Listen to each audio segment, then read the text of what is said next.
Hello friend, नमस्कार। तो कैसे हैं आप लोग? स्वागत करता हूं आपके अपने यूट्यूब चैनल पर। आज हम बात करेंगे क्रोमोसोम्स के बारे में कि क्रोमोसोम क्या होता है, इसके फंक्शंस के बारे में जानेंगे, किन किन चीज़ों से मिलकर ये बना है इसके बारे में जानेंगे, इसका क्या क्या स्ट्रक्चर्स होता है इसके बारे में जानेंगे। इसके पहले वाले वीडियो में हमने पॉलीपोलाइडी के बारे में डिस्कस किया था कि पॉलीपोलाइडी क्या होता है। तो पॉलीपोलाइडी में हमने आपको बताया था कि पॉलीपोलाइडी is the complete set of chromosome, यानी क्या होता है, कंप्लीट सेट होता है क्रोमोसोम का। ठीक है, तो वहां पे एक शब्द आया था क्रोमोसोम।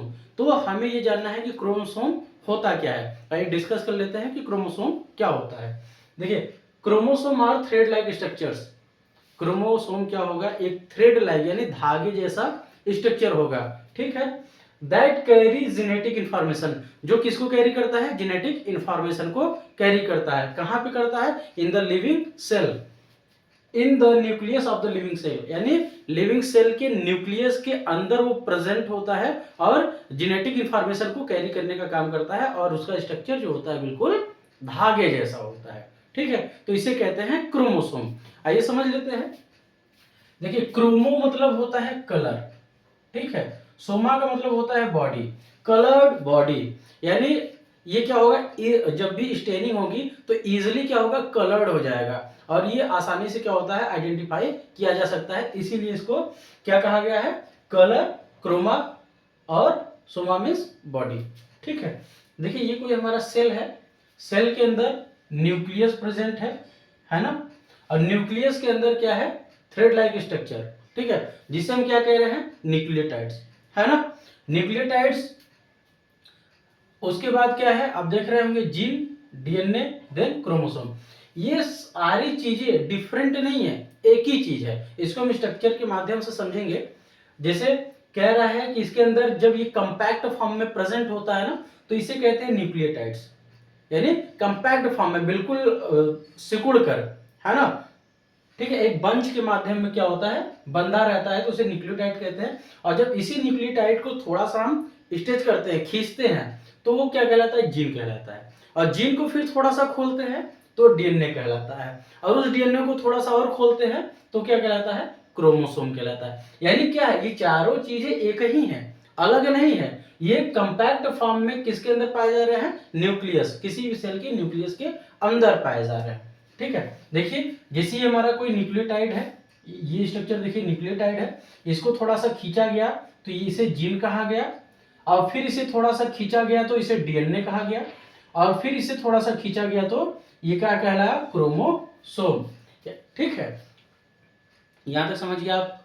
ठीक है, अब बात करेंगे कि क्रोमोसोम का क्या बेसिक है। देखिए, डीएनए एंड प्रोटीन, यानी जो क्रोमोसोम बना होता है, किसका बना होता है, डीएनए प्लस प्रोटीन का बना होता है। ठीक है, जिसमें डीएनए क्या होता है, 40% होता है और प्रोटीन हमारा 60% होता है। ठीक है, और ये जो प्रोटीन होता है हमारा, हिस्टोन 50% होता है और 10% हमारा नॉन हिस्टोन होता है।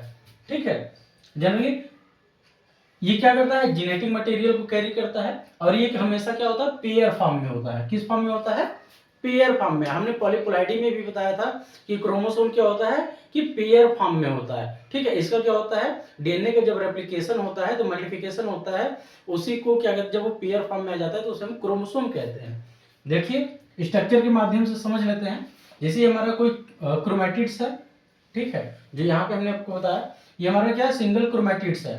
ये क्या है, अभी रेप्लिकेट नहीं हुआ है। ठीक है, जिसे हम क्रोमैटिड कह रहे हैं। तो ये क्या है, बिफोर रेप्लिकेशन, ये क्या है, बिफोर रेप्लिकेशन है। ठीक है, तो बिफोर रेप्लिकेशन में कुछ इस तरह से दिखेगा हमारा क्रोमैटिड्स। लेकिन जब ये रेप्लिकेशन होगा, यानी इसका जब मल्टीप्लिकेशन होगा, रेप्लिकेट करेगा डीएनए, तो ये कुछ इस तरह से दिखेगा, है ना। तो जिसे हम क्या कहते हैं, क्रोमोसोम कहते हैं। ठीक है, समझ में आ गया। यानी ये जब सिंगल फॉर्म में दिखेगा आपको तो ये क्या है, क्रोमैटिड्स है, और जब ये आपको डबल फॉर्म में दिखेगा तो क्या है, क्रोमोसोम।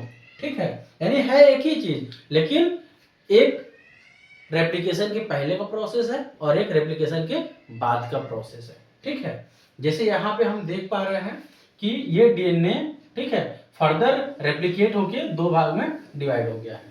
ठीक है, स्ट्रक्चर के बारे में जान लेते हैं कि ये जो हमारा क्रोमैटिड्स है, ये सबसे ऊपर वाला पार्ट जो है टीलोमर कहलाता है। ठीक है, टीलोमर क्या करता है, इसको प्रोटेक्ट करने का काम करता है। इसके अंदर जो भी मटेरियल है इसको क्या करता है, प्रोटेक्ट करने का काम करता है। ठीक है, और यहाँ पे देखिए थोड़ा सा ये कॉन्स्ट्रिक्ट है, जिसे हम क्या कहते हैं, सेकेंडरी कॉन्स्ट्रिक्शंस कहते हैं। ठीक है, और ये वाला जो पार्ट होता है इसको क्या कहते हैं, क्रोमैटिड। और क्रोमैटिड भी दो तरीके से होते हैं, यूक्रोमैटिन होते हैं और हेट्रोक्रोमैटिन होते हैं। ठीक है, और ये इस पार्ट को जनरली हम क्या कहते हैं, किनेटोकोर कहते हैं। ठीक है, स्पिंडल फाइबर्स होते हैं, इसे किनेटोकोर कहते हैं। और ये जो अपर पार्ट होता है इसका, ठीक है, इसको सेंट्रोमियर कहते हैं। ठीक है, ये प्राइमरी कॉन्स्ट्रिक्शंस होता है। जैसे आप यहाँ देखिए, ये क्या है, आपका सेंट्रोमर्स होता है। ठीक है, यहीं पे क्या होता है, प्राइमरी कॉन्स्ट्रिक्शंस होते हैं। ठीक है, अगर बात करें कि ये कैसे बनते हैं, तो आइए देख लेते हैं कि हमारा हिस्टोन है। हमने बात किया कि हिस्टोन प्रोटीन प्लस डीएनए का मिलकर बना है। तो यहां से देखिए हिस्टोन प्लस डीएनए हिस्टोन और डीएनए मिलकर क्या करते हैं, न्यूक्लियोसोम को क्या करते हैं, बनाते हैं। और ये एक लिंक से बंधा होता है, जिसे हम क्या कहते हैं, डीएनए लिंकर कहते हैं। ठीक है, हमने क्या लिया, हिस्टोन, डीएनए, और ये क्या है, हमारा न्यूक्लियोसोम बन गया। और ये लिंकर डीएनए से क्या होता है, अटैच होता है, बंधा होता है। जब ये ढेर सारे कंपैक्ट फॉर्म में हो जाते हैं तो इसे कहते हैं क्रोमैटिन। ये ठीक है, ये क्या कहलाएगा, क्रोमैटिन। ठीक है, और यही क्रोमैटिन आगे चल के क्या होगा, रेप्लिकेट करेगा, और रेप्लिकेट होकर क्या बना लेगा, हमारा क्रोमोसोम बना लेगा।